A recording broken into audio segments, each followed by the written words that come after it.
Hello and welcome back to Outsiders. I'm James Morrow here with Rita Panahi and Rowan Dean.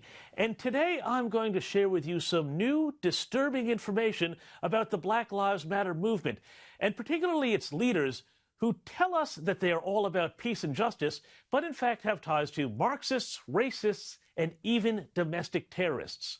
Now, of course, the reason why Black Lives Matter has become so powerful is because it has picked a name that is impossible to challenge. So let's get this out of the way at the start. As a statement of fact, of course Black Lives Matter. Let's also be clear that racism is evil and should always be opposed. And just to underline these points, no one should cynically seek to hijack these ideas to give cover to their own revolutionary and indeed racist political programs, which is sadly exactly what Black Lives Matter is doing today. Now, we already know that the Black Lives Matter political program is, in truth, more about ending capitalism and democracy and even the nuclear family. Yes, it's right there in its manifesto, you can look it up, than it is about ending racism. Recall a couple of weeks ago on this program, we shared with you video of a Black Lives Matter co-founder, Patrisse Cullors, bragging about being schooled in the ways of Marxism. I think is that we actually do have an ideological frame. Myself and Alicia in particular are trained organizers. We are trained Marxists. We are super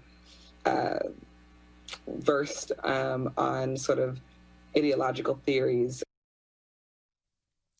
Which is bad enough, but it turns out that Black Lives Matter's message of racial harmony isn't quite what it seems either. Take a look, for example, at what Yusra Kogali, co-founder of Black Lives Matter's Toronto chapter, had to say about white people in a Facebook post a few years ago.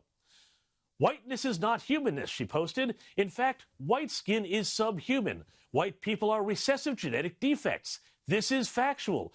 White people need white supremacy as a mechanism to protect their survival as a people because all they can do is produce themselves. Black people, simply through their dominant genes, can literally wipe out the white race if we had the power to," she wrote. Those X's, by the way, if you're reading on the screen, weren't typos. Kogali used them in place of A's to make sure that the word M-A-N didn't offend any feminists who might be reading her post. Very considerate, don't you think? So we've got Marxism, we've got racism, but what about the terrorism I mentioned earlier on? Well, here's where it gets interesting. In 2016, Black Lives Matter teamed up with a radical left fundraising organization called Thousand Currents to raise cash and run its back office. And who is Thousand Currents run by? Well, it turns out their vice chair is a woman named Susan Rosenberg, herself a Weather Underground terrorist and suspect in a 1981 armored car robbery which left one guard and 2 police officers dead. After evading law enforcement for years, Rosenberg was eventually arrested, convicted, and sent to jail for 58 years on explosive charges.